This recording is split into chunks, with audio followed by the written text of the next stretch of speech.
അപ്പം നമ്മൾ ലാസ്റ്റ് ക്ലാസ്സിൽ നോക്കിയിട്ടുണ്ടായിരുന്നത് ടെന്നീസ് കോർട്ട് പ്രതിജ്ഞ വരെയായിരുന്നു. അപ്പോൾ ബാക്കി ഭാഗം ഇന്ന് നോക്കാം. ബാസ്റ്റിലിൻ്റെ പതനവും വിപ്ലവത്തിൻ്റെ ആരംഭവും.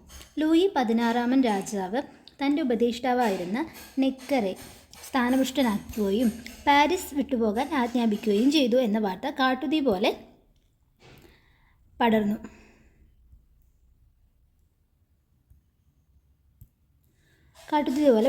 പ്രകോപിതരായ ജനക്കൂട്ടം പാരീസ് നഗരത്തിലെ ധാന്യ സംഭരണശാലകളും റൊട്ടിക്കടകളും കയ്യേറി. ആയുധങ്ങൾ സംഭരിച്ച അവർ 1789 ജൂലൈ 14 ബൂർബൺ സ്വേച്ഛാധിപത്യത്തിൻ്റെ പ്രതീകമായിരുന്ന പാരീസിലെ ബാസ്റ്റിൽ കോട്ട തകർക്കുകയും മണിക്കൂറുകൾക്കകം പാരീസ് നഗരം തങ്ങളുടെ നിയന്ത്രണത്തിലാക്കുകയും ചെയ്തു. അപ്പോൾ ബാസ്റ്റിലിൻ്റെ പതനവും വിപ്ലവത്തിൻ്റെ ആരംഭമാണ് നമ്മൾ പറയുന്നത്. ലൂയി 16 രാജാവിൻ്റെ ഉപദേഷ്ടാവായിരുന്ന നെക്കറെ സ്ഥാനഭ്രഷ്ടനാക്കുകയും പാരീസ് വിട്ടുപോകാൻ ആജ്ഞാപിക്കുകയും ചെയ്തു എന്ന വാർത്ത കാട്ടുതീ പോലെ പടർന്നു. പ്രകോപിതരായ ജനക്കൂട്ടം പാരീസ് നഗരത്തിലെ ധാന്യ സംഭരണശാലകളും റൊട്ടിക്കടകളും കയ്യേറി. ആയുധങ്ങൾ സംഭരിച്ച അവർ 1789 ജൂലൈ 14 ബൂർബൺ സ്വേച്ഛാധിപത്യത്തിൻ്റെ പ്രതീകമായിരുന്ന ബാസ്റ്റിൽ കോട്ട തകർക്കുകയും മണിക്കൂറുകൾക്കകം പാരീസ് നഗരം തങ്ങളുടെ നിയന്ത്രണത്തിലാക്കുകയും ചെയ്തു. അപ്പോൾ ബാസ്റ്റിൽ ജയിലിൻ്റെ തകർച്ച നടന്ന ഇയറാണ് ഇത് 1789 ജൂലൈ 14 എന്ന് പറയുന്നത്. ഓക്കെ, ബാസ്റ്റിൽ കോട്ടയുടെ തകർച്ച ഫ്രഞ്ച് വിപ്ലവത്തിൻ്റെ ആരംഭമായി.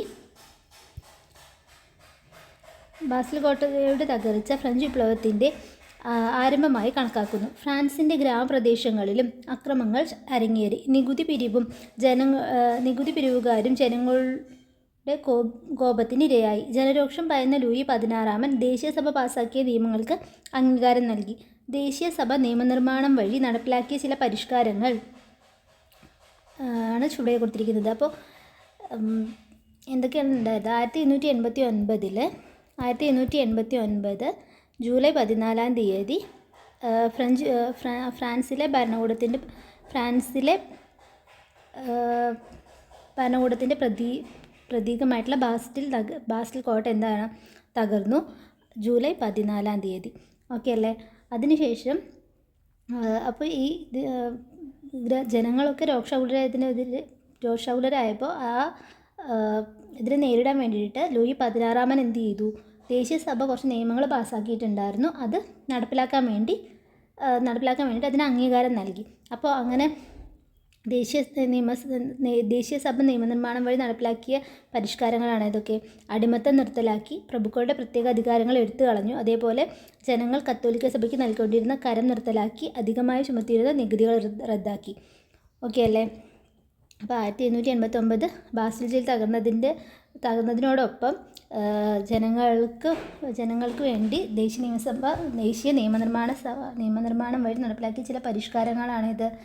അടിമത്തം നിർത്തലാക്കി. അതേപോലെ പ്രഭുക്കളുടെയും പ്രത്യേക അധികാരങ്ങൾ എടുത്തു കളഞ്ഞു. ജനങ്ങൾ കത്തോലിക്ക സഭയ്ക്ക് നൽകിക്കൊണ്ടിരുന്ന കരം നിർത്തലാക്കി. അതേപോലെ അധികമായി ചുമത്തിയിരുന്ന നികുതികൾ നിർത്തലാക്കി. ഇതൊക്കെ ചെയ്തത് ആരാണ്? ലൂയി 16. ഇതിനൊക്കെ അംഗീകാരം നൽകിയ രാജാവാണ് ആര്? ലൂയി 16 എന്ന് പറയുന്നത്. ഓക്കെ അല്ലേ? അങ്ങനെയാണെങ്കിൽ നെക്സ്റ്റ് നമ്മൾ നോക്കാൻ പോകുന്നത് സ്ത്രീകളും ഫ്രഞ്ച് വിപ്ലവവും എന്നാണ്. ഭക്ഷ്യക്ഷാമവും ദേശീയസഭയോട് സഹകരിക്കാത്ത ലൂയി 16 നയങ്ങളും സ്ത്രീകളെ പ്രക്ഷോഭത്തിനിറങ്ങാൻ പ്രേരിപ്പിച്ചു. ആയിരക്കണക്കിന് സ്ത്രീകൾ ചൂൽ ഉൾപ്പെടെയുള്ള നിത്യോപയോഗ സാമഗ്രികളും വാൾ, കുന്തം, തോക്ക് എന്നിവയും കയ്യിലേന്തി ബൂർബൺ രാജാക്കന്മാരുടെ വസതിയായ പാരീസിലെ വേഴ്സായ് കൊട്ടാരം. ഓക്കെ അല്ലേ? ബാസ്റ്റിൽ എന്തായിരുന്നു?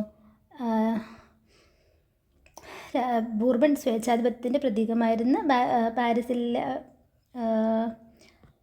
കോട്ടയാണിത്, ബാസ്റ്റിൽ കോട്ട എന്ന് പറയുന്നത്. ഇനി ഇവരുടെ രാജാവിൻ്റെ കൊട്ടാരമാണിത്, വേഴ്സായ് കൊട്ടാരം എന്ന് പറയുന്നത്. അപ്പോൾ ആ വേഴ്സായ് കൊട്ടാരത്തിലേക്ക് മാർച്ച് ചെയ്തു. അവരോടൊപ്പം വലിയൊരു ജനക്കൂട്ടവും ഉണ്ടായിരുന്നു. രാജാവിനെയും കുടുംബത്തെയും അവർ നിർബന്ധപൂർവ്വം പാരീസിലേക്ക് കൊണ്ടുവന്നു. ഗത്യന്തരമില്ലാതെ ദേശീയസഭയുടെ തീരുമാനങ്ങൾ അംഗീകരിക്കാമെന്ന് ലൂയി 16 ഉറപ്പുകൊടുത്തു. ഫ്രാൻസിലെ പ്രശസ്ത നാടകകൃത്തും പൊതുപ്രവർത്തകയുമായിരുന്ന ഒളിംപ് ദെ ഗുഷ് വിപ്ലവകാലത്ത് സ്ത്രീകളുടെ അവകാശങ്ങൾക്ക് വേണ്ടി വാദിച്ച ഉറച്ച സ്ത്രീ ശബ്ദമായിരുന്നു. സ്ത്രീയുടെയും സ്ത്രീ പൗരരുടെയും അവകാശ പ്രഖ്യാപനം, declaration of the rights of woman and the female citizen എന്ന പ്രസിദ്ധ ഗ്രന്ഥത്തിൽ പുരുഷന്മാർക്ക് ലഭിച്ച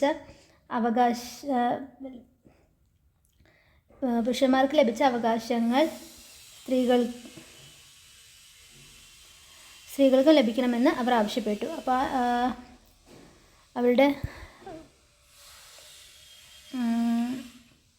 ഗ്രന്ഥം ഒന്ന് ഓർത്തു വെച്ചോളൂ. എന്തായിരുന്നു? സ്ത്രീയുടെയും സ്ത്രീ പൗരരുടെയും പ്രഖ്യാപനം, the declaration of the rights of woman and the female citizen. Okay അല്ലേ?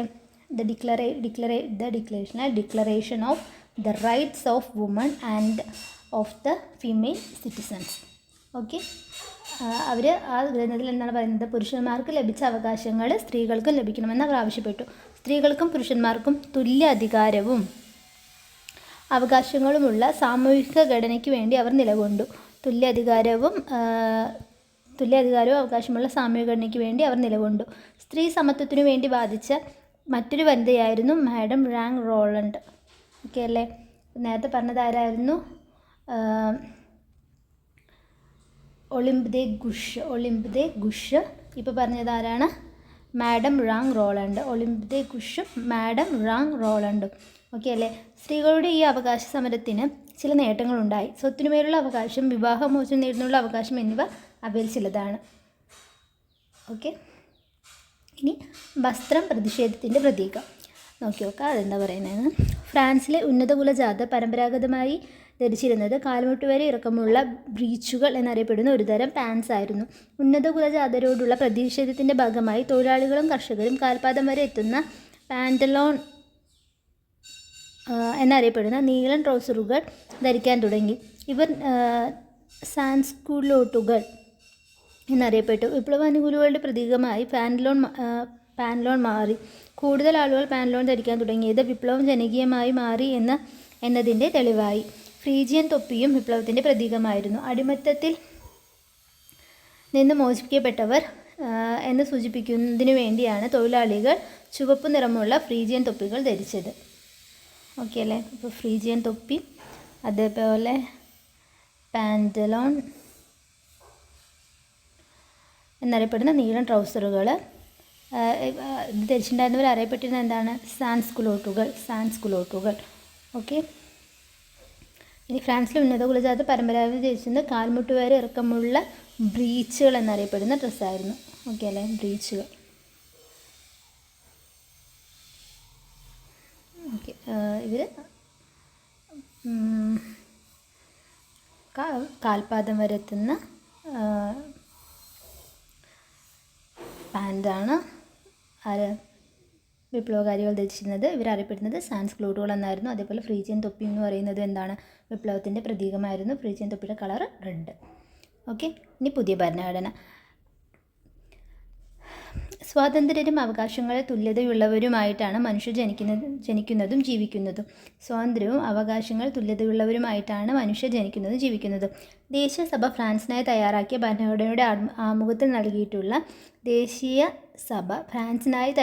ഭരണഘടനയുടെ ആമുഖത്തിൽ നൽകിയിട്ടുള്ള മനുഷ്യാവകാശ പ്രഖ്യാപനത്തിലെ ഒരു ഭാഗമാണ് മുകളിൽ നിങ്ങൾ വായിച്ചത്. ഈ ഭരണഘടനയുടെ ആമുഖത്തിലുള്ള ഫ്രഞ്ച് മനുഷ്യാവകാശ പ്രഖ്യാപനം, declaration of the rights of man and of the citizen.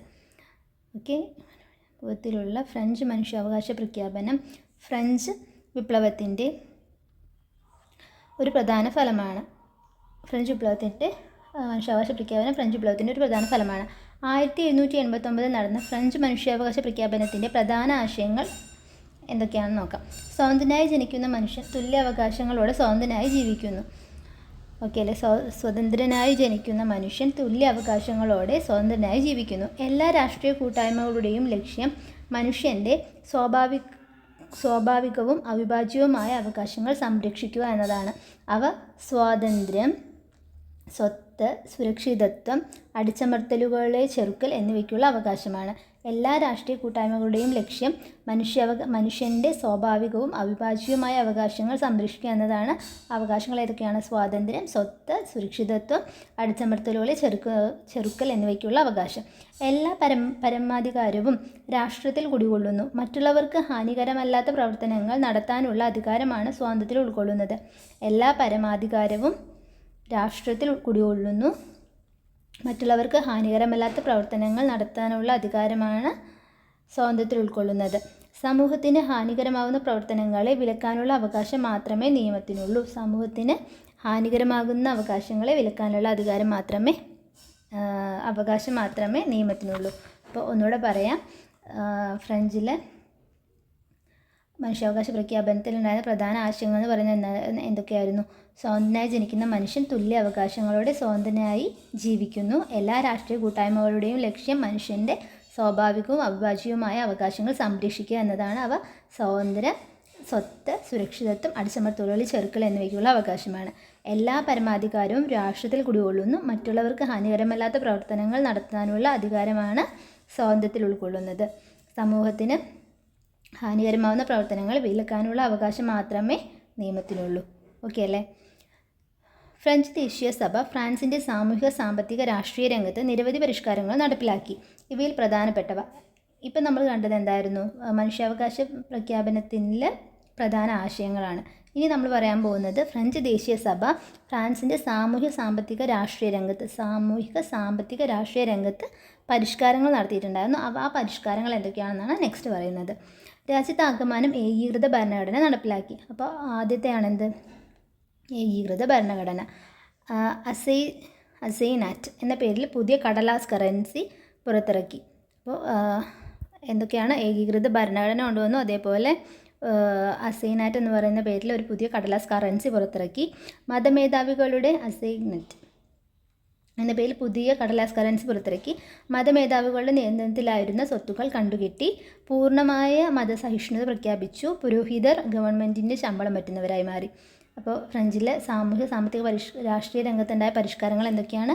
ഏകീകൃത ഭരണഘടന കൊണ്ടുവന്നു. അതേപോലെ അസൈനാറ്റ് എന്ന് പറയുന്ന ഒരു പുതിയ കടലാസ് കറൻസി കൊണ്ടുവന്നു. മതമേധാവികളുടെ നിയന്ത്രണത്തിലുള്ള സ്വത്തുകൾ കണ്ടുകെട്ടി. അതേപോലെ പൂർണ്ണമായിട്ടുള്ള മതസഹിഷ്ണുത പ്രഖ്യാപിച്ചു. പിന്നെ പുരോഹിതന്മാരെന്ന് പറയുന്നത് ഗവൺമെൻറ്റിൻ്റെ ശമ്പളം പറ്റുന്നവരായിട്ട് മാറി. ഓക്കെ അല്ലേ? അപ്പോൾ നെക്സ്റ്റ് പറയുന്നത് എന്താണ് അസൈനാറ്റ് എന്ന് പറയുന്നത്? 1789 നമ്മൾ കണ്ടു, അത് കടലാസ് കറൻസിയാണെന്ന് കണ്ടു. അപ്പോൾ അതിനെക്കുറിച്ചാണ് ഇവിടെ പറയുന്നത്. 1789 ഫ്രാൻസിൽ പുറത്തിറക്കിയ പേപ്പർ കറൻസിയുടെ പേരായിരുന്നു അസൈനാറ്റ് എന്ന് പറയുന്നത്.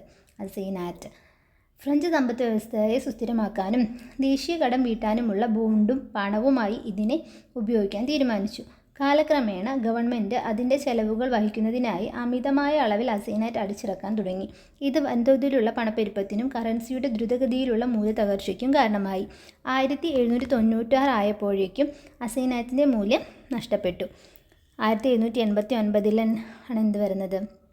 പേപ്പർ കറൻസി ആയിട്ടുള്ള അസൈനാറ്റ് എന്ന് പറയുന്ന പേരിൽ പേപ്പർ കറൻസി ഇറക്കുന്നത്. അത് ദേശീയ കടം വീട്ടാനുള്ള ബോണ്ടും പണവുമായിട്ട് ഉപയോഗിക്കാൻ തീരുമാനിച്ചു. പിന്നെ അവരുടെ കടം വീട്ടുന്നതിന് വേണ്ടി അത് ഒരുപാട് വമ്പിച്ച തോതിൽ അടിച്ചെടുക്കാൻ തുടങ്ങിയപ്പോൾ അതെന്തായി? അതിൻ്റെ മൂല്യത്തകർച്ച സംഭവിച്ചു. അങ്ങനെ 1796 കറൻസിയുടെ മൂല്യം നഷ്ടപ്പെട്ടു. ഓക്കെ അല്ലേ? നെക്സ്റ്റ് നോക്കാൻ പോകുന്നത് ഭീകരവാഴ്ചയും സെപ്റ്റംബർ കൂട്ടക്കൊലയും. ഭീകരവാഴ്ചയും സെപ്റ്റംബർ കൂട്ടക്കൊലയും 1792 ദേശീയ സഭയുടെ സ്ഥാനത്ത് നാഷണൽ കൺവെൻഷൻ എന്ന പുതിയ ഭരണസമിതി നിലവിൽ വന്നു. നാഷണൽ കൺവെൻഷൻ ഫ്രാൻസിനെ ഒരു റിപ്പബ്ലിക്കായി പ്രഖ്യാപിക്കുകയും ലൂയി 16 വധശിക്ഷയ്ക്ക് വിധേയനാക്കുകയും ചെയ്തു.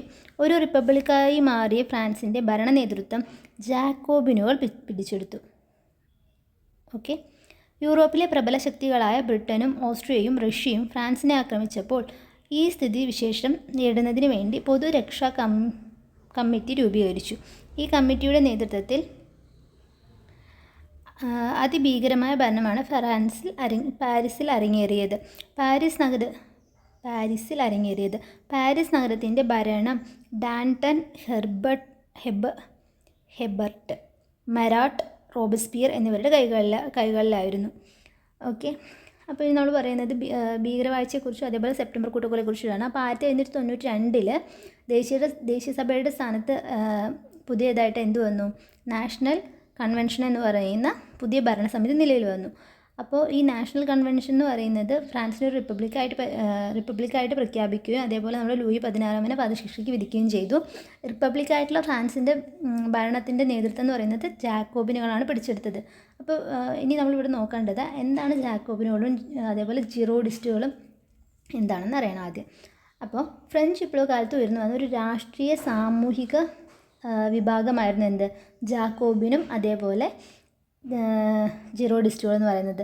ജാക്കോബിൻ എന്ന അറിയപ്പെട്ട സംഘം ജാക്കോബിൻ കോൺവെൻറ്റിലാണ്. ഒന്നുകൂടെ പറയാം, എന്താണ് ജാക്കോബിനുകളും ജിറോഡിസ്റ്റുകളും എന്ന് അറിയണം. അപ്പോൾ അതിന് വേണ്ടിയിട്ട് എന്താണ് രണ്ട്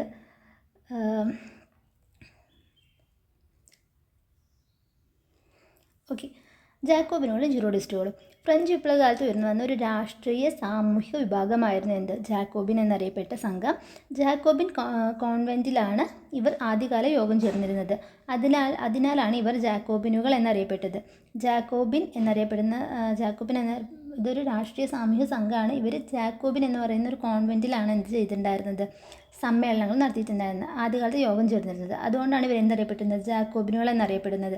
ഈ സംഘത്തിൻ്റെ ഒരു പ്രധാന നേതാവായിരുന്നു റോബിസ്പിയർ. നമ്മൾ ഇനി ഇതിൽ ഡീറ്റെയിൽ ആയിട്ട് റോബിസ്പിയറിനെ കുറിച്ച് കാണും. അക്കാലത്തെ ഫ്രഞ്ച് രാഷ്ട്രീയത്തിൽ വലിയ സ്വാധീനം ചെലുത്തിയവരായിരുന്നു ജാക്കോബിനുകൾ എന്ന് പറയുന്നത്. അക്കാലത്തെ ഫ്രഞ്ച് രാഷ്ട്രീയത്തിൽ വലിയ സ്വാധീനം ചെലുത്തിയവരായിരുന്നു ജാക്കോബിനുകൾ എന്ന് പറയുന്നത്. ഓക്കെ അല്ലേ? ഫ്രഞ്ച് വിപ്ലവത്തിൽ പങ്കെടുത്ത മറ്റൊരു പ്രധാന വിഭാഗമായിരുന്നു ജിറോഡിസ്റ്റുകൾ. ഫ്രാൻസിൻ്റെ തെക്ക് പടിഞ്ഞാറ് ഭാഗത്തുള്ള ജിറോണ്ട് പ്രദേശത്ത് നിന്നും വന്ന ദേശീയ അസംബ്ലിയിലെ അംഗങ്ങളായിരുന്നു ഇവരിൽ ചിലർ. ജാക്കോബിനുകളിൽ നിന്ന് വ്യത്യസ്തമായി ഇവർ മിതവാദ നിലപാടുകൾ സ്വീകരിച്ചു. ഭൂവുടമകളും വ്യാപാരികളുമായ ഉന്നത വർഗ്ഗക്കാരുടെ പ്രതിനിധികളായിരുന്നു ഇവർ. അപ്പോൾ ജാക്കോബിനുകളുണ്ട്, ഇപ്പോൾ ജിറോഡിസ്റ്റുകളുണ്ട്. ഇനി ജാക്കോബിനുകൾ എന്ന് പറയുന്നത് ജാക്കോബിൻ കൺവെൻഷനിൽ ജാക്കോബിൻ കോൺവെൻറ്റിൽ സമ്മേളനം നടത്തിയിരുന്ന കുറച്ച് ആളുകളുടെ ഒരു സംഘമാണ് എന്ത്? ജാക്കോബിൻ എന്ന് പറയുന്നത്. അതിൻ്റെ നേതാവ് ആരായിരുന്നു? റോബിസ്പിയർ ആയിരുന്നു. ഇനി ജിറോഡിസ്റ്റുകൾ എന്ന് പറയുന്നതും ഇതേപോലെ ഒരു രാഷ്ട്രീയ വിഭാഗം തന്നെയാണ്. അവരെന്താണ്? ഫ്രാൻസിൻ്റെ തെക്ക് ഭാഗത്ത് ജിറോഡ് എന്ന് പറയുന്ന പ്രദേശത്ത് നിന്നിട്ട് വന്നിട്ടുള്ളവരാണ്. ഇതിൽ ഉണ്ടായിരുന്ന ആളുകൾ എങ്ങനെയായിരുന്നു? ഭൂവുടമകൾ, അതേപോലെ വ്യാപാരികൾ, ഉന്നത വർഗ്ഗക്കാരൊക്കെ ആയിരുന്നു എന്തിലുണ്ടായിരുന്നത്? ജിറോഡിസ്റ്റുകളിൽ ഉണ്ടായിരുന്നത്. ഇനി ജിറോഡിസ്റ്റുകളിൽ നിന്ന് വ്യത്യസ്തമായിട്ട് ഇവരുടെ സ്വഭാവം എന്ന് പറയുന്നത് ഇവർ മിതവാദികളായിരുന്നു, മിതവാദ നിലപാടുകളുള്ളവരായിരുന്നു. ഓക്കെ അല്ലേ? അപ്പോൾ നമ്മളിപ്പോൾ കണ്ടു ഫ്രാൻസിലൊരു എന്ത് വന്നു? നാഷണൽ കൺവെൻഷൻ വന്നു. അതേപോലെ ഫ്രാൻസിനെ റിപ്പബ്ലിക്കായിട്ട് പ്രഖ്യാപിച്ചു. ദെൻ ലൂയി 16 വധശിക്ഷയ്ക്ക് വിധിച്ചു. ഇനി എന്താണ്ടായത്? റോബിസ്പിയർ ഫ്രാൻസിൻ്റെ ഭരണം ജാക്കോബിനുകൾ ഏറ്റെടുക്കുന്നുണ്ട്. ഓക്കെ അല്ലേ? അപ്പോൾ ഈ ടൈമിൽ ബ്രിട്ടനും ഓസ്ട്രിയയും റഷ്യയും ഫ്രാൻസിനെ ആക്രമിച്ചപ്പോൾ ഈ സ്ഥിതിവിശേഷത്തെ നേരിടുന്നതിന് വേണ്ടി പൊതുരക്ഷാ കമ്മിറ്റി രൂപീകരിക്കുന്നുണ്ട്. അപ്പോൾ ഇതേ ടൈമിൽ ബ്രിട്ടനും ഓസ്ട്രിയയും അതേപോലെ റഷ്യയും ആരെ ആക്രമിക്കുന്നുണ്ട്? ഫ്രാൻസിനെ ആക്രമിക്കുന്നുണ്ട്. അപ്പോൾ ഇതിന് വേണ്ടിയിട്ട് ആക്രമിച്ചപ്പോൾ അതിനെതിരെ അതായത് ഇതിനെ നേരിടുന്നതിന് വേണ്ടിയിട്ട് പൊതുരക്ഷാ കമ്മിറ്റി രൂപീകരിക്കുന്നുണ്ട്. ഇനി ഈ കമ്മിറ്റിയുടെ നേതൃത്വത്തിൽ അതിഭീകരമായ ഭരണമാണ് ഫ്രാൻസിൽ അരങ്ങേറിയത്. പാരീസ് നഗരത്തിൻ്റെ ഭരണം ഡാൻറ്റൺ, ഹെബർട്ട്, മരാട്ട് അതേപോലെ റോബിസ്പിയർ എന്നിവരുടെ കൈകളിലായിരുന്നു. പ്രഭുക്കൾ, പുരോഹിതർ, രാജാവിനെ അനുകൂലിക്കുന്നവർ എന്നിങ്ങനെ ആയിരക്കണക്കിന് ജനങ്ങളെ ദിനംപ്രതി രാജ്യദ്രോഹികളെന്ന് മുദ്രകുത്തി കാരാഗൃഹത്തിൽ അടച്ചു. ജയിലുകൾ നിറഞ്ഞപ്പോൾ തിരക്ക് കുറയ്ക്കാൻ വേണ്ടി 1500ഓളം പേരെ പാരീസിലെ തെരുവുകളിൽ വെച്ച് കൊലപ്പെടുത്തി. ഇതാണ് കുപ്രസിദ്ധമായ സെപ്റ്റംബർ കൂട്ടക്കൊല എന്നറിയപ്പെടുന്നത്. ജനങ്ങളെ കൊന്നൊടുക്കാൻ വേണ്ടി നിർമ്മിച്ച പ്രത്യേക യന്ത്രമായിരുന്നു ഗില്ലറ്റിൻ.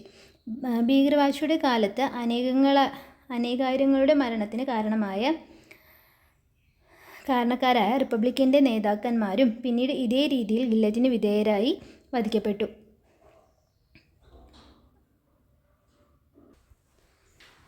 ഓക്കെ, അപ്പോൾ നമ്മളെവിടെ ലാസ്റ്റ് നിർത്തിയത്? ഭീകരവാഴ്ചയുടെ കാലത്ത് അനേകായിരങ്ങളുടെ മരണത്തിന് കാരണമായ റിപ്പബ്ലിക്കൻ നേതാക്കന്മാരുടെ അവരും പിന്നീട് എന്തിന് വിധേയരാകുന്നുണ്ട്? ഗില്ലറ്റിന് വിധേയരാകുന്നുണ്ട്. ഓക്കെ അല്ലേ? അപ്പോൾ അതിനുശേഷം ഈ വിപ്ലവകാരികൾ കൊണ്ടുവന്ന പുതിയ കലണ്ടറാണിത്. അവർ നിലവിലെ കലണ്ടർ ഉപേക്ഷിക്കുകയും പുതിയൊരു കലണ്ടർ കൊണ്ടുവന്നു. അതാണെന്ത് വിപ്ലവ കലണ്ടർ എന്ന് പറയുന്നത്. അപ്പോൾ ഇവിടെ മെയിനായിട്ട് ആലോചിക്കേണ്ടത് എന്താണ് സെപ്റ്റംബർ കൂട്ടുകൊല. സെപ്റ്റംബർ കൂട്ടുകൊല എന്തായിരുന്നു? നമ്മുടെ ഫ്രാൻസിൽ റിപ്പബ്ലിക് ഭരണം സ്ഥാപിക്കുന്നുണ്ട്. അപ്പോൾ ഈ റിപ്പബ്ലിക്കൻ ഭരണാധികാരികൾക്കെതിരെ എന്ത് ചെയ്യുന്നുണ്ട്? റിപ്പബ്ലിക്കൻ ഭരണാധികാരികൾക്കെതിരെ എന്നല്ല, അവരുടെ ഈ റിപ്പബ്ലിക്കൻ ഭരണാധികാരികൾ ഓൾറെഡി ഫ്രാൻസിലുണ്ടായിരുന്ന പ്രഭുക്കന്മാർക്കും പുരോഹിതർക്കും അതേപോലെ രാജാവിനെയൊക്കെ പ്രഭുക്കന്മാരെയും അതേപോലെ രാജാക്കന്മാരെയൊക്കെ അനുകൂലിച്ചുണ്ടായിരുന്ന കുറച്ച് ആളുകളെ 1500ഓളം പേരെ എന്ത് ചെയ്യുന്നുണ്ട്? കൂട്ടക്കൊല ചെയ്യുന്നുണ്ട്. അതായത് ഇവർ ആദ്യം ഈ അനുകൂലികളെയൊക്കെ ഇവരെന്ത് ചെയ്യും? ജയിലിലടയ്ക്കും. എന്നിട്ട് ജയിലിൽ നിറയുമ്പോൾ ഇവരെന്ത് ചെയ്യും? ഇത്രയും ആളുകളെ പാരീസിലെ തെരുവുകളിൽ വെച്ചിട്ട് കൂട്ടക്കൊലയ്ക്ക് വിധേയമാക്കും. അപ്പോൾ അതാണെന്ത് സെപ്റ്റംബർ കൂട്ടക്കൊല എന്നറിയപ്പെടുന്നത്. ഇനി ഇതേപോലെ ഇവരെ എതിർക്കുന്ന ആളുകളെയും മറ്റും കൊല്ലുന്നതിന് വേണ്ടിയിട്ട് ഗില്ലറ്റിൻ എന്ന് പറയുന്ന ഒരു യന്ത്രം ഉപയോഗിച്ചിട്ടുണ്ടായിരുന്നു. അപ്പോൾ ഈ ഗില്ലറ്റിൻ ഉപയോഗിച്ചിട്ട് ഇവർ ധാരാളം പേരെ അനേകാര്യങ്ങളുടെ മരണത്തിന്, അതായത് ധാരാളം പേരെ കൊല ചെയ്യുമായിരുന്നു. അപ്പോൾ ഇതാണ് എന്താ പറയുന്നത് ഭീകരവാഴ്ചയുടെ കാലഘട്ടം എന്നറിയപ്പെടുന്നത്. ഓക്കെ അല്ലേ? അപ്പോൾ നമ്മൾ ഈ ഭാഗത്ത് ഇതുവരെ നമ്മളിപ്പോൾ എന്തൊക്കെ കണ്ടു എന്ന് നോക്കി നോക്കാം. അപ്പോൾ നമ്മൾ തുടങ്ങിയത് ബാസ്റ്റിലിൻ്റെ പതനത്തിൽ തൊട്ടിട്ടായിരുന്നു. ബാസ്റ്റിൽ കോട്ടയുടെ പതനം എന്നായിരുന്നു? 1789 ജൂലൈ 14 ആയിരുന്നു. അതിനുശേഷം നമ്മൾ കണ്ടത് എന്താണ്? ബാസ്റ്റിലിൻ്റെ പതനത്തിന് ശേഷം നമ്മുടെ ലൂയി 16 ദേശീയ സഭ തയ്യാറാക്കിയ കുറേ പരിഷ്കാരങ്ങളൊക്കെ അംഗീകരിക്കുന്നുണ്ട്. ആ പരിഷ്കാരങ്ങൾ എന്തൊക്കെയായിരുന്നു? അടിമത്തം നിർത്തലാക്കി, അതേപോലെ പ്രഭുക്കളുടെ പ്രത്യേക അധികാരങ്ങൾ എടുത്തു കളഞ്ഞു, അതേപോലെ ജനങ്ങൾക്ക് കത്തോലിക്ക സഭയ്ക്ക് നൽകേണ്ടിയിരുന്ന കരം നിർത്തലാക്കി, അധികമായിട്ട് ചുമത്തിയിരുന്ന നികുതികൾ റദ്ദാക്കുന്നുണ്ട്.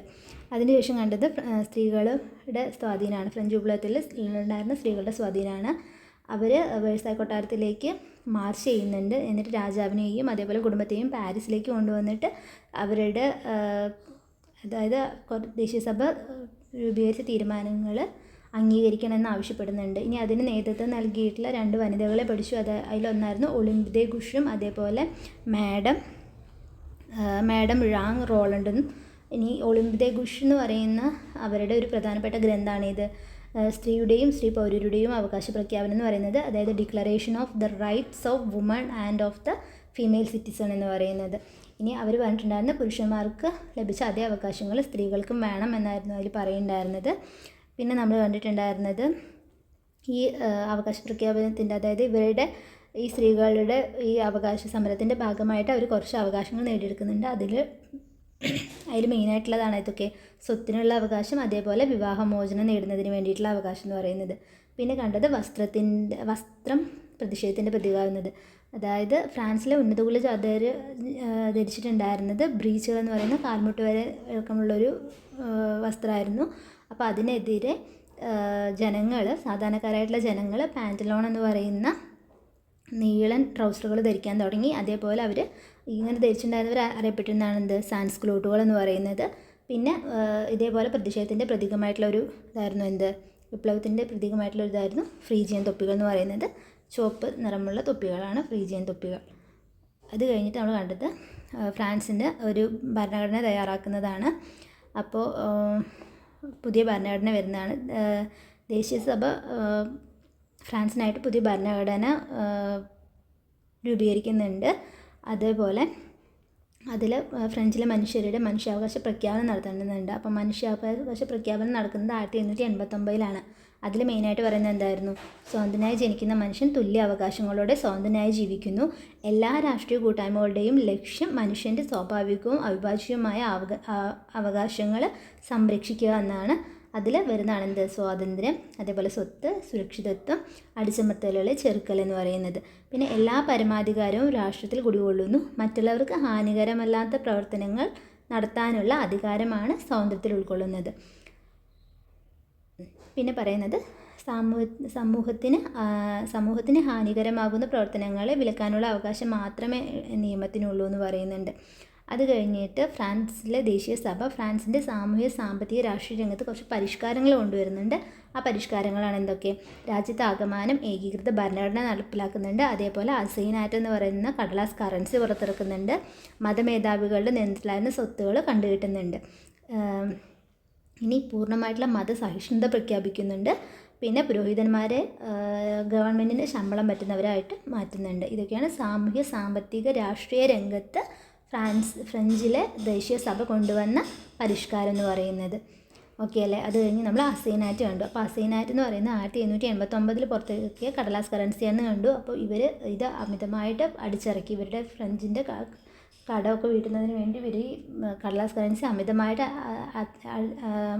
പുറത്തിറക്കാൻ തുടങ്ങിയത് മൂലം 1896 എന്ത് സംഭവിക്കുന്നുണ്ട്? ഈ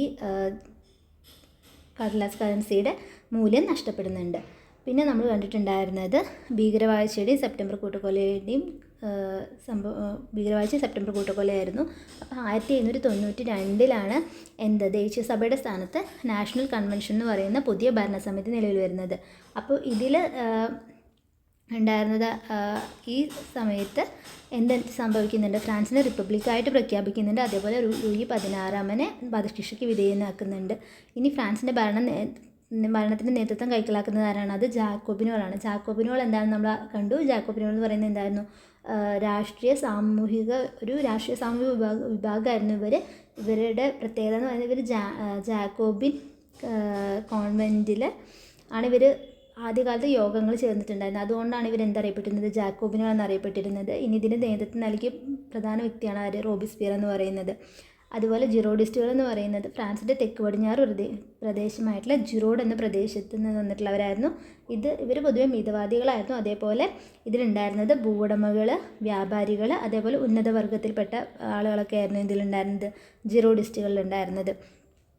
ഇനി നമ്മൾ കണ്ടിട്ടുണ്ടായിരുന്നത് എന്താണ് പൊതുരക്ഷാ കമ്മിറ്റി എന്ന് പറയുന്നത്. പൊതുരക്ഷാ കമ്മിറ്റി വരുന്നത് ബ്രിട്ടനും ഓസ്ട്രിയയും റഷ്യയും ഫ്രാൻസിനെ ആക്രമിക്കുന്നുണ്ട്. അപ്പോൾ ആ സ്ഥിതിഗതികൾ നേരിടുന്നതിന് വേണ്ടിയിട്ട് രൂപീകരിച്ചതാണ് എന്ത്? പൊതുരക്ഷാ കമ്മിറ്റി എന്ന് പറയുന്നത്. ഇനി ഈ കമ്മിറ്റിയുടെ നേതൃത്വത്തിലാണ് എന്ത് വരുന്നത്? ഭീകരവാഴ്ചയുടെ ഒരു തുടക്കം വരുന്നത്, ഭീകരവാഴ്ച വരുന്നത്. അപ്പോൾ ഈ പൊതുരക്ഷാ കമ്മിറ്റിയിൽ അതിൻ്റെ നേതൃത്വത്തിലുണ്ടായിരുന്ന ആളുകളായിരുന്നു ആരൊക്കെ? ഡാൻട്ടൺ, ഹെബർട്ട്, മരാട്ട്, അതേപോലെ റോബിസ്പിയർ എന്ന് പറയുന്നവർ. ഇനി ഇവർ എന്താണ് ചെയ്തിട്ടുണ്ടായിരുന്നെന്ന് വെച്ച് കഴിഞ്ഞാൽ ഇവരുടെ ആശയങ്ങളെ എതിർക്കുന്ന ആളുകളെയൊക്കെ ഇവർ ജയിലിലടക്കി അതേപോലെ വധശിക്ഷയ്ക്ക് വിധേയമൊക്കെ ചെയ്തിട്ടുണ്ടായിരുന്നു. അപ്പോൾ അങ്ങനെ പ്രഭുക്കൾ, അതേപോലെ പുരോഹിതന്മാർ, രാജവാഴ്ചയെ അനുകൂലിച്ചിട്ടുണ്ടായിരുന്ന ആളുകൾ എന്നിവരെയൊക്കെ എന്ത് ചെയ്തു? ഇവർ രാജദ്രോഹം കുറ്റം ചുമത്തിയിട്ട് ജയിലിലടച്ചു. പിന്നെ ജയിൽ നിറയാൻ തുടങ്ങിയപ്പോൾ അവർ ഈ ആളുകളെ പിടിച്ചിട്ട് പാരീസിലെ നഗരങ്ങളിൽ വന്നിട്ട് കൂട്ടക്കൊലയ്ക്ക് വിധേയമാക്കി. അപ്പോൾ ഇങ്ങനെ നടന്ന കൂട്ടക്കൊലയാണ് എന്തറിയപ്പെടുന്നത്? സെപ്റ്റംബർ കൂട്ടക്കൊല എന്നറിയപ്പെടുന്നത്. ഇനി ഈ ജനങ്ങളെ കൊല്ലുന്നതിന് വേണ്ടിയിട്ട് ഉപയോഗിച്ചിട്ടുണ്ടായിരുന്ന ഉപകരണമായിരുന്നു ഏത്? ഗില്ലറ്റിൻ എന്ന് പറയുന്നത്. ഈ ഗില്ലറ്റിൻ ഉപയോഗിച്ചിട്ട് ഇവർ ആളുകളെ കൊന്നിട്ടുണ്ടായിരുന്നു, ആളുകളെ വധശിക്ഷയ്ക്ക് വിധേയമാക്കിയിട്ടുണ്ടായിരുന്നു. ഇനി ഈ വിപ്ലവത്തിൻ്റെ സമയത്ത് വിപ്ലവത്തിൻ്റെ സമയത്ത് ഇവർ എന്ത് ചെയ്തിട്ടുണ്ടായിരുന്നു? പഴയ കലണ്ടറിനെ നിരോധിച്ചിട്ട് പുതിയ കലണ്ടർ, വിപ്ലവ കലണ്ടർ എന്ന് പറയുന്ന പേരിൽ ഒരു കലണ്ടർ നടപ്പിലാക്കിയിട്ടുണ്ടായിരുന്നു. പിന്നെ ഇതിൻ്റെയൊക്കെ അവസാനം ഈ ഭീകരവാഴ്ച നടത്തിയിട്ടുണ്ടായിരുന്ന ആളുകളും എന്തിന് വിധേയരാകുന്നുണ്ട്? ഗില്ലറ്റിന് വിധേയരാകുന്നുണ്ട്. ഓക്കെ അല്ലേ? അപ്പോൾ ഇനി നെക്സ്റ്റ് നോക്കാൻ പോകുന്നത് എന്താണ് വിപ്ലവ കലണ്ടർ. ഫ്രാൻസിൽ നിലവിലുണ്ടായിരുന്ന ഗ്രിഗോറിയൻ കലണ്ടർ കേട്ടോ. ഓക്കെ, ഗ്രിഗോറിയൻ കലണ്ടറിന് പകരമായിട്ട് 1793 ഒക്ടോബറിൽ നിലയിൽ വന്ന കലണ്ടറാണ് ഇത് വിപ്ലവ കലണ്ടർ എന്ന് പറയുന്നത്. വിപ്ലവ കലണ്ടർ എന്ന പേരിൽ പ്രശസ്തമായ ഈ കലണ്ടർ തുടങ്ങുന്നത് ഫ്രാൻസ് റിപ്പബ്ലിക്കായി മാറിയ 1792 സെപ്റ്റംബർ 22 അപ്പോൾ ഇവിടെ ഡേറ്റ് ഓർത്ത് വയ്ക്കുക. നമ്മൾ നേരത്തെ ടെന്നീസ് കോർട്ട് പ്രതിജ്ഞയുടെ ഡേറ്റ് പഠിച്ചിട്ടുണ്ടായിരുന്നു, 1789 ജൂൺ 20. അത് കഴിഞ്ഞിട്ട് നമ്മൾ 1789 ജൂലൈ 14 ഫ്രാൻസിൻ്റെ എന്തായിരുന്നു ബാസ്റ്റിൽ ജയിലിൻ്റെ തകർച്ച. ഇനി ഇപ്പോൾ ഓർത്ത് വയ്ക്കേണ്ട വേറൊരു ഡേറ്റാണ് ഇത്, 1792 സെപ്റ്റംബർ 22 എന്ന് പറയുന്നത്. ഇതാണ് എന്ത് വിപ്ലവ കലണ്ടർ സ്റ്റാർട്ട് ചെയ്യുന്നത്. ഓക്കെ അല്ലേ? പിന്നെ ഈ 1790 സെപ്റ്റംബർ 22-നാണ് എന്ത് ഫ്രാൻസ് റിപ്പബ്ലിക് ആവുന്നത്. 1792 സെപ്റ്റംബർ 22-നാണ് ഫ്രാൻസ് റിപ്പബ്ലിക്കായിട്ട് മാറുന്നത്. ഈ കലണ്ടറിൽ 7 ദിവസങ്ങളുള്ള ആഴ്ചകൾക്ക് പകരം 10 ദിവസങ്ങൾ വീതമുള്ള 3 ദശകങ്ങളാണ് ഉണ്ടായിരുന്നത്. ഓക്കെ അല്ലേ. ഈ കലണ്ടർ പൂർണ്ണമായും ഒരു മതേതര കലണ്ടറായിരുന്നു. വിപ്ലവത്തിൻ്റെ 12-ാം വർഷം വരെ, അതായത് 1801 വരെയാണ് എന്ത് ഈ കലണ്ടർ ഫ്രാൻസിൽ പ്രചാരത്തിലുണ്ടായിരുന്നത്. ഓക്കെ, 1801 വരെ. ഇനി എന്താണ് ഗില്ലറ്റിൻ? ഫ്രഞ്ച് വിപ്ലവ കാലത്ത് 1789 മുതൽ 99 വരെ ഫ്രഞ്ച് വിപ്ലവ കാലത്ത് കൂടുതൽ പേരെ പെട്ടെന്ന് ശിരച്ഛേദം ചെയ്ത് വധിക്കുന്നതിന് വേണ്ടി ഉപയോഗിച്ച ഭയാനകമായ ഉപകരണമാണ് ഗില്ലറ്റിൻ. ഈ ആശയം നിർദ്ദേശിച്ചത് doctor Joseph Ignace Guillotin. Okay, അപ്പോൾ ഇത് ഈ ഗില്ലറ്റിൻ എന്ന് പറയുന്ന ആശയം അത് കൊണ്ടുവന്നത് ആരാണ്? ഈ ആശയം നിർദ്ദേശിച്ചത്, അതായത് എല്ലാവരും ഒരുമിച്ച് ശിരച്ഛേദം ചെയ്യുന്നതിന് വേണ്ടിയിട്ട് കൊണ്ടുവന്ന ഉപകരണമാണ് ഇത് ഗില്ലറ്റിൻ എന്ന് പറയുന്നത്. ഈ ഉപകരണം നിർമ്മിക്കുന്നതിന് വേണ്ടി ഉപദേശം നൽകിയ ആളാണ് ആര്? ഈ ഒരു ആശയത്തിൻ്റെ ഒരു വക്താവാണ് ആര്? Doctor Joseph Ignace Guillotin. Okay അല്ലേ.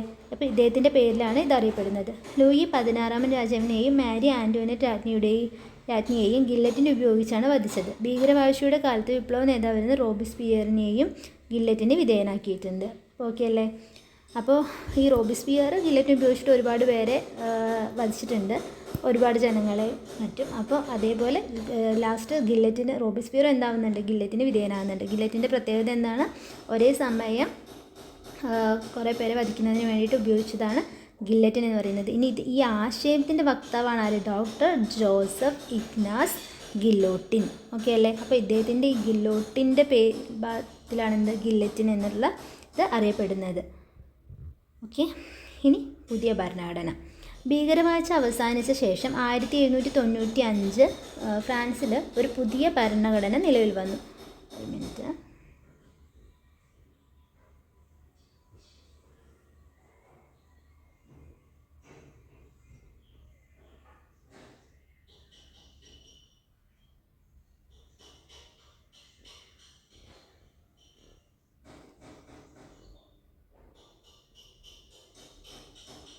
ഓക്കെ, ഇപ്പോൾ അരമണിക്കൂറായതുകൊണ്ട് ബാക്കി കുറച്ച് ചെറിയ ഭാഗം കൂടെ ഉണ്ട്. അത് നമുക്ക് നെക്സ്റ്റ് ഒരു ക്ലാസ്സായിട്ട് ചെയ്യാം.